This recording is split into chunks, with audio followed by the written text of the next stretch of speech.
നമസ്കാരം, ഞാൻ അരുൺ. അപ്പോൾ നമ്മുടെ ഇന്നത്തെ വീഡിയോ എന്ന് പറയുന്നത് റെഡ്മിയുടെ ഏറ്റവും പുതിയ ഒരു മിഡ് റേഞ്ച് ഒരു ബഡ്ജറ്റ് സെഗ്മെൻറ്റിനകത്ത് ഇറങ്ങിയിട്ടുള്ള ഒരു ഏറ്റവും പുതിയ മോഡലായിട്ടുള്ള റെഡ്മി 10 പ്രൈം എന്ന് പറയുന്ന സ്മാർട്ട് ഫോണിൻ്റെ വളരെ ഡീറ്റെയിൽ ആയിട്ടുള്ള ഒരു അൺബോക്സിങ് ആൻഡ് റിവ്യൂ വീഡിയോ ആണ്. നമ്മൾ ഈ ഒരു സെയിം ഫോണിൻ്റെ ഒരു സ്പെസിഫിക്കേഷൻ റിവ്യൂ വീഡിയോ ഒക്കെ നമ്മൾ മുൻപിട്ടുണ്ടായിരുന്നു. അപ്പോൾ ഈ ഒരു വീഡിയോ എന്ന് പറയുന്നത് ഈ ഒരു ഫോണിൻ്റെ കംപ്ലീറ്റ് ആയിട്ട് ഒരു അൺബോക്സിങ് ആൻഡ് റിവ്യൂ മൊത്തം ഈ ഫോണിനെ കുറിച്ച് ഒരു ഇതും എല്ലാ കാര്യങ്ങളും നമ്മൾ ഈ വീഡിയോയ്ക്കകത്ത് പറയുന്നുണ്ട്. പിന്നെ നിങ്ങൾ പുതിയ ഏതെങ്കിലും ഫോണിൽ വാങ്ങിക്കുന്നതുമായി ബന്ധപ്പെട്ട് എന്തെങ്കിലും ഡൗട്ടുകളോ കാര്യങ്ങളോ കൺഫ്യൂഷനോ അങ്ങനെ എന്തെങ്കിലും ഉണ്ടെന്നുണ്ടെങ്കിൽ നിങ്ങൾക്ക് എപ്പോൾ വേണമെങ്കിലും എന്നെ കോൺടാക്ട് ചെയ്യാവുന്നതാണ്. അപ്പോൾ എന്നെ കൊണ്ടാവുന്ന ഹെൽപ്പൊക്കെ ഞാൻ എല്ലാവർക്കും ചെയ്യാറുണ്ട്. അപ്പോൾ എന്നെ കോൺടാക്ട് ചെയ്യാനുള്ള കോൺടാക്ട് ഡീറ്റെയിൽസും കാര്യങ്ങളൊക്കെ നമ്മൾ എല്ലാ വീഡിയോയ്ക്കും താഴെ കൊടുക്കുന്നുണ്ട്. അപ്പോൾ നമുക്ക് ഡയറക്റ്റായിട്ട് ഈ ഒരു ഫോണിൻ്റെ കംപ്ലീറ്റ് ആയിട്ട് ഓരോ കാര്യത്തിൽ നമുക്ക് എടുത്ത് നോക്കാം. അപ്പോൾ ഇതാണ് റെഡ്മി 10 പ്രൈം എന്ന് പറയുന്ന സ്മാർട്ട് ഫോൺ എന്ന് പറയുന്നത്. ഒറ്റ വാക്കിൽ പറയുകയാണെന്നുണ്ടെങ്കിൽ ഒരുപാട് സ്പെസിഫിക്കേഷൻസ് ഉള്ള വളരെ റേറ്റ് കുറഞ്ഞ ഒരു ബഡ്ജറ്റ് ഫ്രണ്ട്ലി ഫോണാണ് റെഡ്മി 10 പ്രൈം എന്ന് പറയുന്നത്. അപ്പോൾ ഇതാണ് എൻ്റെ ഫോണിൻ്റെ ബോക്സിന് മുകളിൽ തന്നെ India's number 1 smart phone brand എന്ന് കൊടുത്തിട്ടുണ്ട്, മെയ്ഡ് ഇൻ ഇന്ത്യ എന്ന് കൊടുത്തിട്ടുണ്ട്, പിന്നെ ഒരു എംഐയുടെ ചിഹ്നം കാര്യങ്ങൾ കൊടുത്തിട്ടുണ്ട്. പിന്നെ ഈ ഒരു ഫോണിൻ്റെ ഫോട്ടോ ഒരു ലോഗോ പോലെ കൊടുത്തിട്ടുണ്ട്, താഴെ മോഡൽ നെയിം റെഡ്മി 10 പ്രൈം എന്ന് കൊടുത്തിട്ടുണ്ട്. പിന്നെ 90 ഹെർട്സിൻ്റെ ഒരു ഫുൾ HD ഡിസ്പ്ലേ ആണ്, 6.5 mAh ബാറ്ററി ഉണ്ട്. അങ്ങനെ കുറച്ച് കാര്യങ്ങൾ ഹൈലൈറ്റ് ചെയ്തിട്ടുള്ള കാര്യങ്ങളും ഈ ഒരു ബോക്സിന് ഫ്രണ്ടിൽ തന്നെ കൊടുത്തിട്ടുണ്ട്. ബോക്സിൻ്റെ ബാക്ക് സൈഡിലായിട്ട് കുറേ കാര്യങ്ങൾ കൊടുത്തിട്ടുണ്ട്. അതായത് റെഡ്മിയുടെ ഈ ഒരു ഡിസ്പ്ലേനെ കുറിച്ച് 90 ഹെർട്സിൻ്റെ ഡിസ്പ്ലേ ആണ്, 50 മെഗാ പിക്സലിൻ്റെ ഒരു ക്യാമറ ഉണ്ട്. പിന്നെ ഇതിൻ്റെ മീഡിയടെക്കിൻ്റെ G88 എന്ന് പറയുന്ന ഒരു പ്രോസസ്സറാണ് ഇതിനകത്ത് വരുന്നത്. 6.5 mAh ബാറ്ററി ഉണ്ട്, 18 വാട്ടിൻ്റെ ഫാസ്റ്റ് ചാർജ് ഉണ്ട് തുടങ്ങി ഈ ഒരു ഫോണിനെ കുറിച്ചുള്ള ഒരു ഇതും എല്ലാ കാര്യങ്ങളും ഈ ഒരു ബോക്സിൽ തന്നെ കൊടുത്തിട്ടുണ്ട്. സാധാരണ റെഡ്മിയുടെ ഫോണിൻ്റെ ബോക്സൊക്കെ അൺബോക്സ് ചെയ്യുമ്പോൾ നമുക്ക് വേറെ സ്പെസിഫിക്കേഷൻ പഠിക്കേണ്ട ആവശ്യമില്ല. കാരണം ഒരു ഇതും എല്ലാ കാര്യങ്ങളും ഈ ഒരു ബോക്സിൽ തന്നെ കൊടുക്കാറുണ്ട്. അപ്പോൾ നമ്മൾ നിർത്തുള്ളത് ഇതിൻ്റെ 4GB RAM 64GB വേരിയൻ്റ് ആണ്. ഇതിൻ്റെ തന്നെ സെയിം ഒരു 6GB RAM 128GB വേരിയൻറ്റ് കൂടി അവൈലബിൾ ആണ്. അതിൽ വേറെ മാറ്റങ്ങളൊന്നുമില്ല, ഈ ഒരു സ്റ്റോറേജിൽ മാത്രമേ മാറ്റം വരുന്നുള്ളൂ. അപ്പോൾ അതിൻ്റെ മെയിൻ ബോക്സ് ഇത്തരത്തിൽ ഓപ്പൺ ആക്കി കഴിഞ്ഞാൽ ഇതിനകത്ത് ഇത്തരത്തിലൊരു പേപ്പർ ബോക്സ് കിട്ടും. നമുക്കറിയാം സാധാരണ ഈ ഒരു പേപ്പർ ബോക്സിനകത്ത് ഒരു ബാക്ക് പൗച്ച് ഉണ്ടാവാറുണ്ട്. വളരെ റേറ്റ് കുറഞ്ഞ ഫോണിനകത്തൊന്നും റെഡ്മി കൊടുക്കാറില്ല. എന്നിരുന്നാലും ഈ ഒരു സെഗ്മെൻറ്റിനകത്തൊക്കെ ഒരു ബാക്ക് പൗച്ച് കൊടുക്കുന്നുണ്ട്. വേറെ ഹെഡ് ആക്സറീസ് ഒന്നും ഇല്ലെങ്കിൽ കൂടി ഇത് നല്ലൊരു ക്വാളിറ്റിയുള്ള ഒരു കട്ടി കൂടിയ ഒരു ബാക്ക് പൗച്ച് തന്നെ ഇതിനകത്ത് ട്രാൻസ്പെറൻ്റ് ആയിട്ടുള്ള ഒരു പൗച്ച് ഇതിനകത്ത് കൊടുക്കുന്നുണ്ട്. പിന്നെ ഒരു യൂസർ മാനുവലും വാറണ്ടി പേപ്പേഴ്സും കാര്യങ്ങളൊക്കെയാണ് ഇതിനകത്ത് വരുന്നത്. പിന്നെ ഒരു ചെറിയൊരു സിം എജക്റ്റിംഗ് പിന്നും ഈ ഒരു ചെറിയൊരു പേപ്പർ ബോക്സിനകത്ത് വരുന്നുണ്ട്. അപ്പോൾ ഇതാണ് ഈ ഒരു മെയിൻ ബോക്സ് ഓപ്പൺ ആക്കി കഴിയുമ്പോൾ കാണുന്ന ഒരു ചെറിയൊരു ബോക്സ് എന്ന് പറയുന്നത്. അപ്പോൾ ഇതാണ് റെഡ്മി 10 പ്രൈം എന്ന് പറയുന്ന സ്മാർട്ട് ഫോൺ എന്ന് പറയുന്നത്. നമ്മൾ നിർത്തുള്ള ഇതിൻ്റെ വൈറ്റ് കളറാണ്. നമുക്ക് അതിലേക്ക് വരാം. ഈ ഒരു ബോക്സിനകത്ത് മറ്റെന്തൊക്കെയുണ്ടെന്ന് നോക്കുമ്പോൾ ഇത്തരത്തിലൊരു 18 വാട്ടിൻ്റെ നേരത്തെ പറഞ്ഞ പോലെ തന്നെ 18 വാട്ടിൻ്റെ ഒരു ഫാസ്റ്റ് ചാർജിങ് അഡാപ്റ്ററാണ് ഇതിൻ്റെ കൂടെ കിട്ടുന്നത്. പിന്നെ ഒരു ചാർജിങ് വേണ്ടിയിട്ട് ഒരു ടൈപ്പ് സി ചാർജിങ് കേബിളും കിട്ടുന്നുണ്ട്.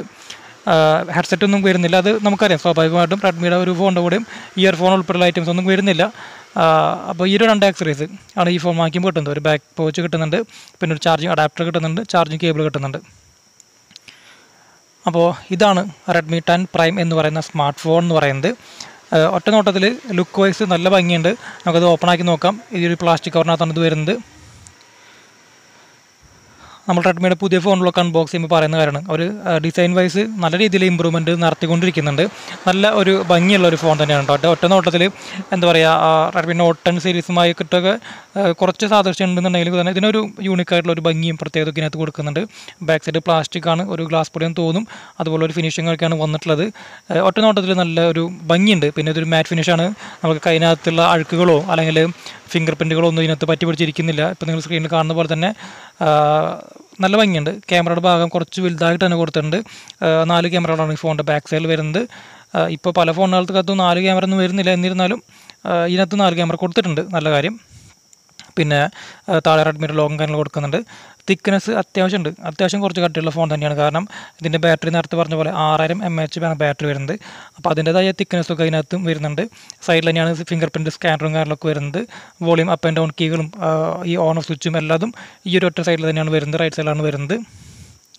അപ്പോൾ ഡൈമെൻഷനിൽ അത്യാവശ്യം നല്ല ഒരു ഭംഗിയൊക്കെ ഇതുണ്ട്. കുറച്ച് വെയിറ്റുള്ള മോഡലാണ് കേട്ടോ. മുകളിലായിട്ട് ഇത്തരത്തിലൊരു സ്പീക്കർ കൊടുക്കുന്നുണ്ട്. പിന്നെ മൈക്രോഫോണിൻ്റെ ഹോൾ കൊടുക്കുന്നുണ്ട്. 3.5 mm ഓഡിയോ ജാക്ക് മുകളിലാണ് കൊടുത്തിട്ടുള്ളത്.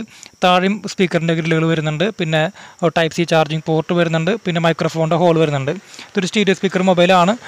നല്ലൊരു ലൗഡും കാര്യമായിട്ട് സൗണ്ടുകളൊക്കെ നമുക്ക് കിട്ടുന്നുണ്ട്. അപ്പോൾ നമുക്ക് എന്തായാലും ഈ ഫോൺ ഓണാക്കിയിട്ട് ഇതിൻ്റെ ബാക്കി കാര്യങ്ങൾ നോക്കാം.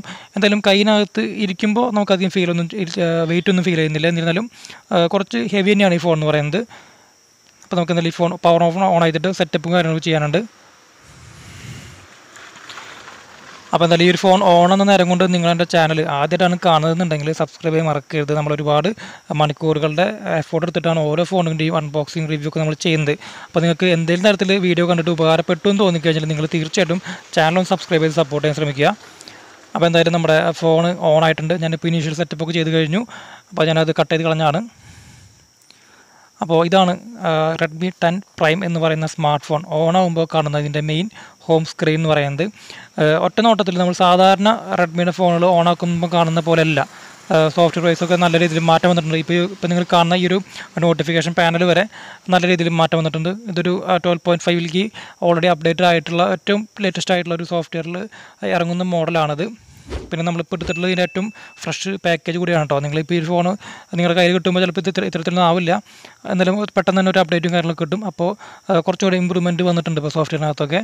നല്ല കാര്യം കണ്ടോ. ആകെ സോഫ്റ്റ്വെയർ പാനലായാലും നോട്ടിഫിക്കേഷൻ പാനലായാലും എല്ലാം മൊത്തത്തിൽ ഒരു ചേഞ്ച് വന്നിട്ടുണ്ട്. മൊത്തത്തിലൊരു രസമൊക്കെ ഉണ്ട് ഉപയോഗിക്കാനായിട്ട്. പിന്നെ ഡിസ്പ്ലേക്ക് വരാണെന്നുണ്ടെങ്കിൽ താഴെ കണ്ടോ കുറച്ച് ബെസലുണ്ട്, കുറച്ച് വലിയ ചിഹ്നമാണ് താഴെ വരുന്നത്. എന്നാൽ സൈഡിലേക്ക് നോക്കുമ്പോൾ ആയാലും വളരെ നൈസായിട്ട് മുകളിലൊക്കെ അത്രയും ലൈറ്റായിട്ടുള്ളൊരു ചിഹ്നമാണ് ഇവിടെ വന്നിട്ടുള്ളത്. ബെസൽ രസമാണ്, അടിപൊളിയാണ്. ഡിസ്പ്ലേ വൈസൊക്കെ നല്ലൊരു ഭംഗിയൊക്കെ ഉണ്ട്. ഇതിൻ്റെ ഫ്രണ്ട് ക്യാമറ ഇത്തരത്തിലൊരു റൗണ്ടായിട്ട് ഒരു പഞ്ച് ഹോളായിട്ടാണ് സെൻറ്ററിൽ കൊടുത്തിട്ടുള്ളത്. അപ്പോൾ ക്യാമറയ്ക്ക് നമുക്ക് വരാം. അപ്പോൾ ഡിസ്പ്ലേ വൈസ് അത്യാവശ്യം നല്ല ഭംഗിയുണ്ട് കേട്ടോ. ഫുൾ HD ഡിസ്പ്ലേ ആണ്. 6.5 ഇഞ്ച് സ്ക്രീൻ ഉണ്ട്. അപ്പോൾ കുറച്ച് വലിയ മൊബൈൽ തന്നെയാണ്. 6.5 എന്ന് പറയുമ്പോൾ തന്നെ അറിയാം വലിയ സ്ക്രീനൊക്കെ വരുന്നുണ്ട്. ഇതിനകത്തൊരു 90 ഹെർട്സിൻ്റെ റിഫ്രഷ് റേറ്റും വരുന്നുണ്ട്. പുറത്ത് നല്ല വണ്ടി പോകുന്നുണ്ട്. നല്ല രീതിയിലുള്ള ടച്ച് സ്മൂത്തും കാര്യങ്ങളൊക്കെ വരുന്നുണ്ട്. ഇപ്പോൾ നിങ്ങൾ സ്ക്രീനിൽ കാണുന്ന പോലെ തന്നെ നല്ല സ്മൂത്തൊക്കെ ഉണ്ട്. അനാവശ്യമായിട്ടുള്ള കുറച്ചധികം ആപ്പുകൾ ഇതിനകത്ത് ഇൻസ്റ്റാൾ ആയിട്ട് വരുന്നുണ്ട്. അത് ഇപ്പോൾ വരുന്ന ഒരു എല്ലാ ഫോണിനകത്തും കുറേ ആപ്പുകൾ കുത്തി നിറച്ച് വയ്ക്കാറുണ്ട്. ഇതിനകത്ത് ഞാൻ ടോട്ടൽ ഉണ്ട് നോക്കിയപ്പോൾ 8-9 ആപ്പുകൾ ഇതിനകത്തുണ്ട്. നമുക്ക് ഉപയോഗിക്കണമെങ്കിൽ ഉപയോഗിക്കാം, ഇല്ലെങ്കിൽ നമുക്കത് അൺഇൻസ്റ്റാൾ ചെയ്ത് കളയണമെങ്കിൽ കളയാം. പിന്നെ നല്ല രീതിയിൽ ടച്ച് സ്മൂത്തും കാര്യങ്ങളൊക്കെ പെർഫെക്റ്റ് ആയിട്ട് തന്നെ വർക്ക് ചെയ്യുന്നുണ്ട്. സ്ക്രീനിലാണെന്ന പോലെ തന്നെ നല്ല സ്മൂത്തായിട്ട് എൻ്റെ സ്ക്രീനൊക്കെ വർക്ക് ചെയ്യുന്നുണ്ട്. ഇനി അതിൻ്റെ സെറ്റിങ്സിനകത്ത് കയറിയിട്ട് അബൌട്ട് ഫോണിനകത്ത് കയറി കഴിഞ്ഞാൽ ഇവിടെ ഫോണിൻ്റെ മോഡൽ നെയിം റെഡ്മി 10 പ്രൈം എന്ന് കൊടുത്തിട്ടുണ്ട്. MIUI വെർഷൻ 12.5.3 ഈ ഫോൺ പ്രവർത്തിക്കുന്നത്. തീർച്ചയായിട്ടും ഒരു MIUI 13 അപ്ഡേറ്റും കാര്യങ്ങളൊക്കെ കിട്ടുന്നുണ്ടോ. പിന്നെ ഇപ്പോൾ ഈ ഒരു ഫോൺ വർക്ക് ചെയ്യുന്നത് ആൻഡ്രോയിഡ് വെർഷൻ 11 അത് എനിക്ക് തോന്നുന്നു ഒരു മാർച്ച് ഏപ്രിൽ മാസം ആകുമ്പോഴേക്കും ഇതിനൊരു ആൻഡ്രോയിഡ് 12 വെർഷൻ അപ്ഡേറ്റ് കൂടി വരും എന്ന് പറയുന്നുണ്ട്. കാരണം റെഡ്മി ലാസ്റ്റായിട്ട് പുറത്തുവിട്ട ലിസ്റ്റിനകത്ത് ഈ ഒരു ഫോണിൻ്റെ പേരൊക്കെ വന്നിട്ടുണ്ട്. അപ്പോൾ അതുകൊണ്ട് തന്നെ ഇപ്പോൾ റെഡ്മി ഏറ്റവും കൂടുതലായിട്ട് നേരിടുന്ന പ്രശ്നം എന്ന് പറയുന്നത് ഒരു സോഫ്റ്റ്വെയർ തന്നെയാണ്. അപ്പോൾ അതിനകത്തൊക്കെ കുറിച്ച് അടുത്ത അപ്ഡേറ്റിൽ കുറച്ചുകൂടി ഇമ്പ്രൂവ്മെൻറ്റ് വരും എന്ന് നമുക്ക് പ്രതീക്ഷിക്കാം. അപ്പോൾ ഇതൊക്കെയാണ് മൊത്തത്തിൽ ഈ ഒരു ഫോണിൻ്റെ സോഫ്റ്റ്വെയറിനെ കുറിച്ച് പറയാനുള്ള കാര്യങ്ങൾ. ഇതിൻ്റെ പ്രോസസ്സർ നേരത്തെ പറഞ്ഞ പോലെ തന്നെ MediaTekൻ്റെ G88 എന്ന് പറയുന്ന പ്രോസസ്സറാണ്. നല്ലൊരു ചിപ്സെറ്റാണ്, പുതിയൊരു ചിപ്സെറ്റാണ്. അത്യാവശ്യം കുഴപ്പമില്ല. MediaTekൻ്റെ ചിപ്സെറ്റാണ് ഇപ്പോൾ ഒരു വിധം എല്ലാ ഫോണിനകത്തും വരുന്നത്. അപ്പോൾ അങ്ങനെ നോക്കുമ്പോൾ നല്ലൊരു പ്രോസസ്സറൊക്കെ ഉണ്ട് എന്ന് പറയുന്നത്. അത്യാവശ്യം കുഴപ്പമില്ലാത്ത രീതിയിൽ നമുക്ക് ഗെയിമിങ്ങിനും കാര്യങ്ങളൊക്കെ നമുക്ക് പറ്റും. പിന്നെ അതുപോലെ നേരത്തെ പറഞ്ഞ പോലെ റിഫ്രഷ് റേറ്റും കാര്യങ്ങളൊക്കെ നമുക്ക് ഇവിടെ തന്നെ അറേഞ്ച് ചെയ്യാനും സെറ്റപ്പ് ചെയ്യാനുള്ള മോഡലൊക്കെ വരുന്നുണ്ട്. പിന്നെ 6000 mAh ബാറ്ററി വരുന്നുണ്ട്. അത് വലിയ ബാറ്ററിയാണ്. 6.5 mAh എന്ന് പറയുമ്പോൾ ഒരു മാക്സിമം ബാറ്ററി കപ്പാസിറ്റി തന്നെയായി.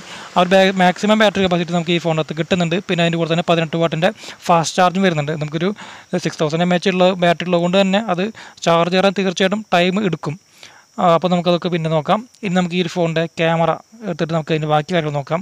അപ്പോൾ നേരത്തെ പറഞ്ഞ പോലെ ഇതിൻ്റെ ക്യാമറ എന്ന് പറയുന്നത് 50 മെഗാപിക്സലാണ്. അപ്പോൾ നമുക്ക് ഇതിൻ്റെ ക്യാമറ എടുത്തിട്ട് അപ്പോൾ ഞാൻ ക്യാമറ റിവ്യൂ ഒന്നും കാണരുത്, ജസ്റ്റ് ഒരു ഫോട്ടോ എടുത്തിട്ട് ഇതിൻ്റെ ക്യാമറ പരിചയപ്പെടുത്തുന്നത് മാത്രം. തീർച്ചയായിട്ടും ഇതിൻ്റെ ക്യാമറ റിവ്യൂ വേണം എന്ന് കമൻറ്റ് ഇടാണെന്നുണ്ടെങ്കിൽ നമ്മൾ തീർച്ചയായിട്ടും സെപ്പറേറ്റ് ഒരു വീഡിയോ പോസ്റ്റ് ചെയ്യുന്നതായിരിക്കും. ഇതിപ്പോൾ നമ്മൾ ലൈവായിട്ട് എടുത്തൊരു ഫോട്ടോ ആണ്. സ്ക്രീനിൽ കാണുന്ന പോലെ തന്നെ നല്ല ഒരു ക്വാളിറ്റി ഉണ്ട്. കണ്ടോ, നമ്മളിപ്പോൾ എടുത്ത് വളരെ ലൈറ്റ് കുറഞ്ഞൊരു റൂമിനകത്താണ്, എന്നിട്ടും നല്ല ഒരു ക്വാളിറ്റി ഇതിനകത്ത് കിട്ടുന്നുണ്ട്. 50 മെഗാപിക്സലാണ് ഇതിൻ്റെ മെയിൻ സെൻസർ എന്ന് പറയുന്നത്. പിന്നെ 8 മെഗാപിക്സലിൻ്റെ ഒരു വൈഡ് ആംഗിൾ ക്യാമറ ഇതിനകത്ത് വരുന്നുണ്ട്. പിന്നെ 2 മെഗാപിക്സലിൻ്റെ വീതം 2 ക്യാമറകൾ, ഒരു ബൊക്കെ ക്യാമറയും ഒരു മാക്രോ ക്യാമറയും വരുന്നുണ്ട്. അതൊക്കെ വളരെ ഒരു ലോ ക്വാളിറ്റി ആയിരിക്കും. അത് വെറുതെ പേരിന് കൊടുക്കുന്ന ഒരു ക്യാമറയാണ്. എന്നാലും ഒരു 50 മെഗാപിക്സലിൻ്റെ നല്ല സെൻസറും കാര്യങ്ങളൊക്കെ കൊടുക്കുന്നുണ്ട്, നല്ല കാര്യം. പിന്നെ ഇവിടെ ക്യാമറയ്ക്കകത്ത് ഇത്തരത്തിലാണ് ഇവിടെ ഹൈ റെസൊല്യൂഷൻ ഫോട്ടോ സെലക്ട് ചെയ്യുക. പിന്നെ ഒരു പ്രൊഫഷണൽ മോഡ് വരുന്നുണ്ട്. പിന്നെ ഇവിടെ വീഡിയോ മോഡ് വരുന്നുണ്ട്. വീഡിയോ മോഡ് നമുക്ക് ഇവിടെ നോക്കി കഴിഞ്ഞാൽ 60 ഫ്രെയിം പെർ സെക്കൻഡിനകത്ത് ഫുൾ HD നമുക്ക് വീഡിയോ റെക്കോർഡ് ചെയ്യാനായിട്ട് പറ്റുന്നുണ്ട് കേട്ടോ. നല്ല കാര്യമാണ്. 4K റെക്കോർഡിംഗ് ഒന്നും ഇല്ല, എന്നിരുന്നാലും ഫുൾ HD നമുക്ക് 60 FPS റെക്കോർഡ് ചെയ്യാന്നുള്ളത് നല്ല കാര്യം.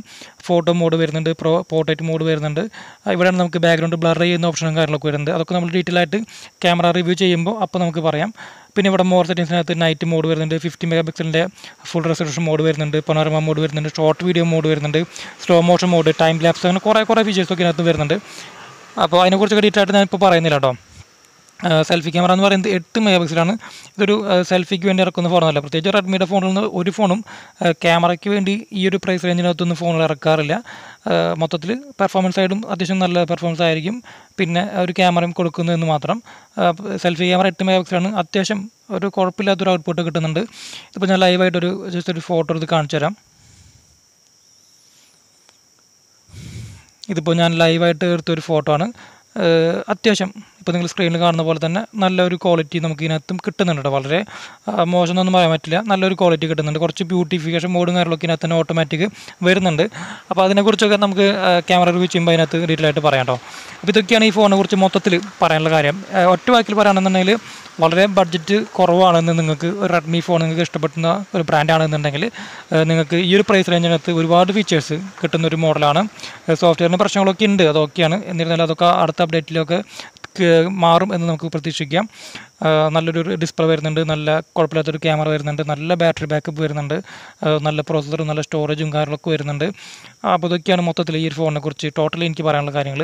അപ്പോൾ ഈ ഒരു ഫോണിനെ കുറിച്ചോ മറ്റെന്തെങ്കിലും സംശയങ്ങളോ കാര്യങ്ങളൊക്കെ ഉണ്ടെങ്കിൽ നിങ്ങൾക്ക് എന്നെ കോൺടാക്ട് ചെയ്യാം. ഇപ്പോൾ നേരത്തെ പറഞ്ഞ പോലെ നിങ്ങൾക്ക് ഏതെങ്കിലും പുതിയ ഫോണുകളൊക്കെ വാങ്ങിക്കുന്നതുമായി ബന്ധപ്പെട്ടോ എന്തെങ്കിലും ഡൗട്ടുകളോ കാര്യങ്ങളൊക്കെ ഉണ്ടെന്നുണ്ടെങ്കിൽ നിങ്ങൾക്ക് എപ്പോഴും എന്നെ കോൺടാക്ട് ചെയ്യാവുന്നതാണ്. അപ്പോൾ എന്നെ കൊണ്ട് അറിയുന്ന ഒരു ഹെൽപ്പുകളും കാര്യങ്ങളൊക്കെ നമ്മളെല്ലാവരും ചെയ്യാറുണ്ട്.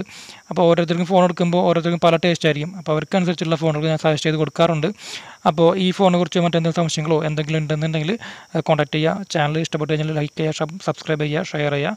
അപ്പോൾ മറ്റൊരു വീഡിയോയിൽ വരുന്നവരെ താങ്ക്സ് എ ലോട്ട്.